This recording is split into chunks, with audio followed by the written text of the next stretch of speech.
Hi, I'm Gareth Green, and in this video we're going to be thinking about how to make your harmony more colourful.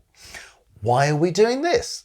Well, I know there are lots of people who are quite happy putting a melody together, thinking it through, improvising it, notating it. A lot of people are very happy to put some chords to that melody, but feeling a bit frustrated sometimes that it's the same old chords, it's the same old progressions. How do I do something a bit more adventurous, a bit more colourful, that's really going to turn my melody into something a bit different? Well, as a kind of model for this, we're going to have a look at this song that you might well know, Pure Imagination, from Willy Wonka and the Chocolate Factory. And we're going to see how in this piece of music, it's the extended chords that really bring things to life. Have a listen to these first few bars from Pure Imagination.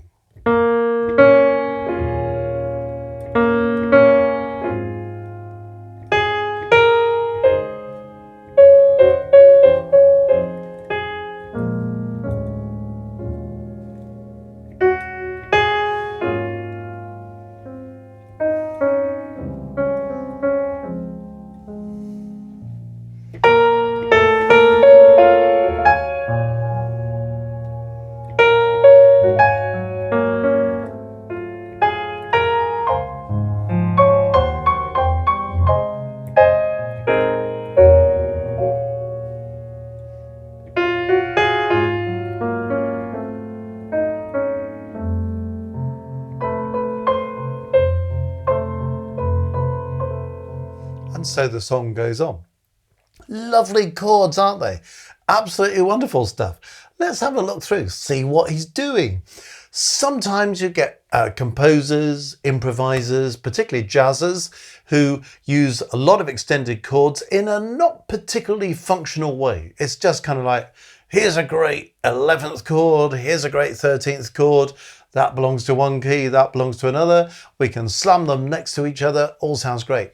Here, we've got a little bit of that going on in places, but we're fundamentally sitting inside a key.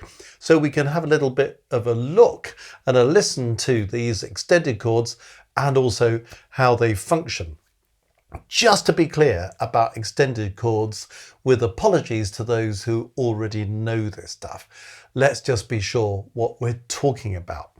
If we're in the key of C major, here's a scale of C major, C, D, E, F, G, A, B, C. If we want to form the basic diatonic chords, the triads that belong to that key, all I do is take each degree of the scale, add a third, add a fifth above it. So in the key of C major, chord 1, 2, 3, 4, 5, 6, 7, back to chord 1. Okay? If I want to extend those chords, all I'm doing is recognizing that these chords are built on notes that are a third apart. So chord 1 in C major, C's the root of the chord, E's a third higher, G's a fifth higher. So if I'm going to extend it, I've gone 1, 3, 5. So I extend it by going 7, 9, 11, 13. I don't need to go to 15 because by the time I get to 15, I'm back at number 1. So 13 is as far as you need to go. But you can take any chord and you can extend it. Some people are happy extending a few chords a little bit. So some people are happy saying, well, I can do a 5-7 chord, a G7 chord, that's all right. I'll take my chord 5, my G chord, I stick a 7th on the top, and I can kind of work with that to the next chord. That's easy enough. Some people are happy to do what we call supertonic 7ths, a 2 with a 7th on it. Maybe to go 2-7, 5-7, 1. So lots of people get that far with their extended chords, then they kind of retire from extended chord writing. Because in a way, that's the kind of extension chord that often belongs to a classical tonal language. But what happens if we extend our imaginations and see if we can extend them by using extended chords? Let's have a look at Willy Wonka in a bit more detail. So we start with a couple of notes. We're in D flat major, aren't we? 5 flats, lovely key. And then as soon as we hear the first chord, we're kind of enveloped in this rich sound. What a gorgeous chord. Oh, E flat minor 11, you can't beat it. So in the key of D flat major, that's a chord 2-11. So let's check this out. So D flat major is, there's the scale of D flat. So I can get chords 1, 2, 3, 4, 5, 6, 7, back to 1. So E flat, that's going to be chord 2, E flat, G flat, B flat. So if I put D flat on the top, that's the 7th. If I put F on, that's the 9th. If I put A flat on, that's the 11th. So you can see we've got E flat, G flat, B flat, D flat, F, A flat. And that's what we've got in this first chord. So the first chord we hear is an extended chord, and it's an 11th. And it's a chord 2-11. Beautiful chord. Then on we go. We repeat those 2 notes from the melody and we get to this chord. Okay, now what's this chord? It's an A flat 13, if you don't mind. So what's that? A flat, that's chord 5 in the key of D flat. A flat, C, E flat is your basic chord, your 1, 3, 5 chord. Add the 7th, that's G flat. Add the 9th, that's B flat. Add the 11th, that's D flat. Add the 13th, that's F. So here we've got an A flat 13. Now you don't have to have every single note of this thing, and often it's the 5th that gets dropped. So in this case you don't see an E flat, which is the 5th, but you see a root, you see a 3rd, you don't see a 5th, but you do see the 7th there. Do we see a 9th? Well, not really. So do you see how this goes? You've got A flat again at the top, and then you've got this 13th in the middle. So you can thin out the chord, so you haven't got piles of notes in a chord, which sometimes makes it a bit cluttered, a little bit dissonant, but you have to work with your ear. 5th is normally the first thing you can drop, but you don't need to use every single one of the extensions. So we've got E flat minor 11 or 2-11. Then we've got 5-13 or A flat 13. Then we go on to this. Well, all we're doing here is imposing one chord on another at one level, aren't we? It's kind of notated here as A flat over D flat. You know, you can look at these notes and say that's an A flat major chord, and we've just stuck it over D flat in the bass. Another way of looking at it is to say it's an extension of a D flat chord, a chord called 1. So D flat, F, A flat, then that's the basic chord. C is the 7th, E flat is the 9th. So it's a kind of D flat 9, a tonic 9th. Or you can simply see it as A flat imposed on a D flat. Depends how you see it. Then you've got an E flat minor 13. So you hear there's a kind of something a bit rich about that 13th being there. Then there's a little bit of chromatic stuff. Oh, that's rather nice, isn't it? When you have this E diminished 7th chord. Oh, what's all this?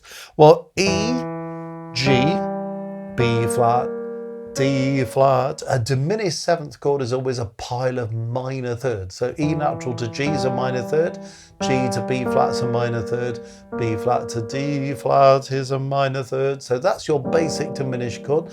But this time we're missing out the 5th again. Well, we talked about that a moment ago.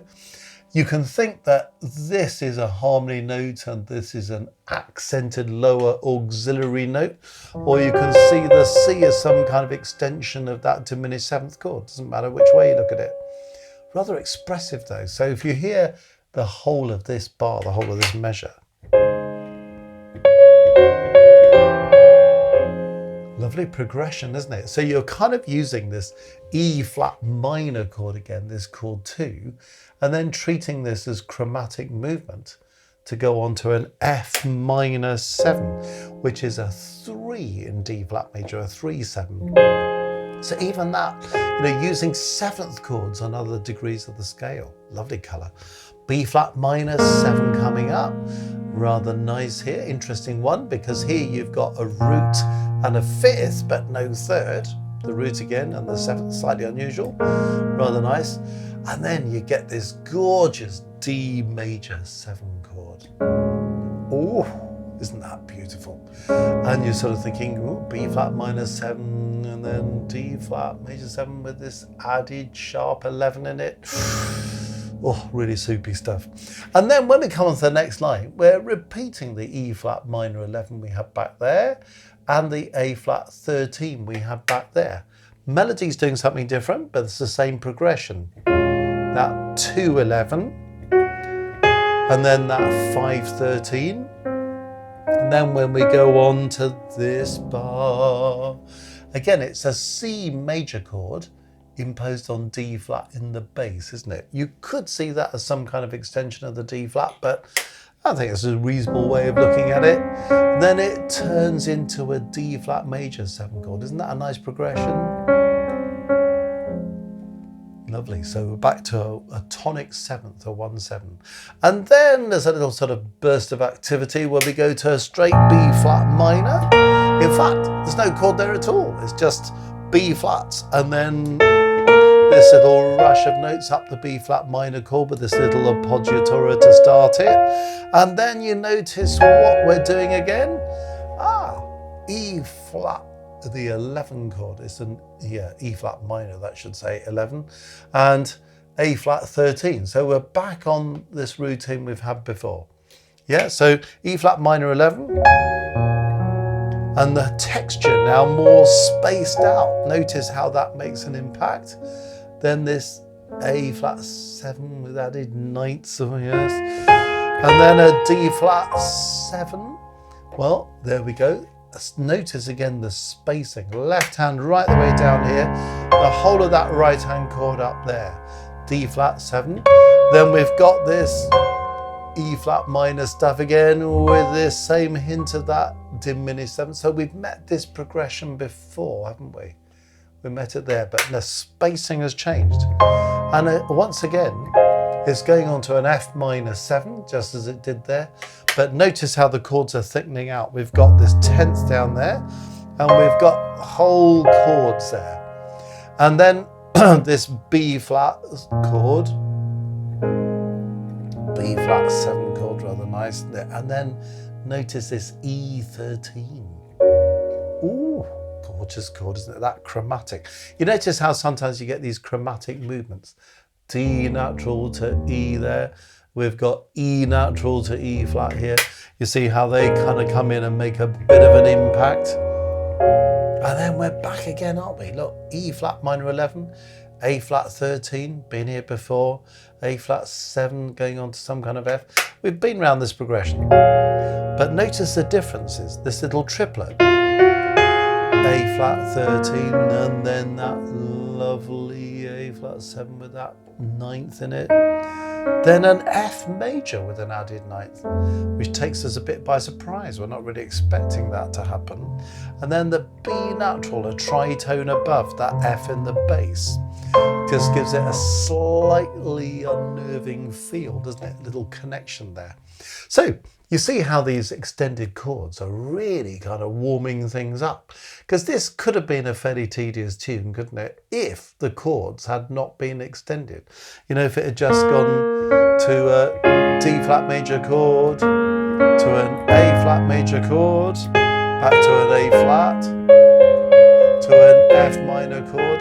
Yeah, it's all right, isn't it? But nothing like as interesting as these extended chords.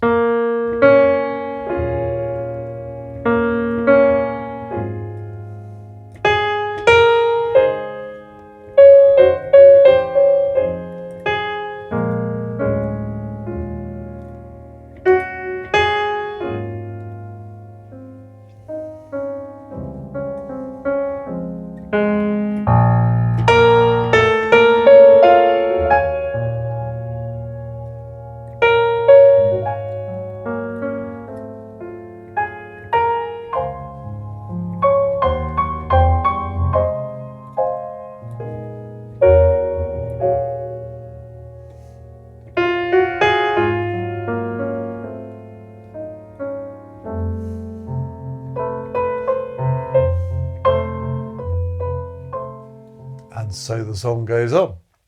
You may want to listen to the rest of that song or find a score for it, but it's a great piece to look at and listen to and think about in terms of how you can really expand your harmonic vocabulary by being more colourful, more engaged with using these extended chords. And you can hear immediately how that transforms that song into something that would have been perfectly ordinary into something that is really, really nice and rich and chocolatey. Oh dear, dear. Calm down, Green. Anyway, there we are. How to make your harmony more colourful. Well, if you've enjoyed this video, you might want to go to the Music Matters website, www.mmcourses.co.uk, where we have so many things on offer. And in particular, you might want to look at our Maestros program. We've got 3 levels of Maestros. It's not levels of ability, it's literally levels of engagement. So you can start by just, getting a little bit closer to what's going on at Music Matters.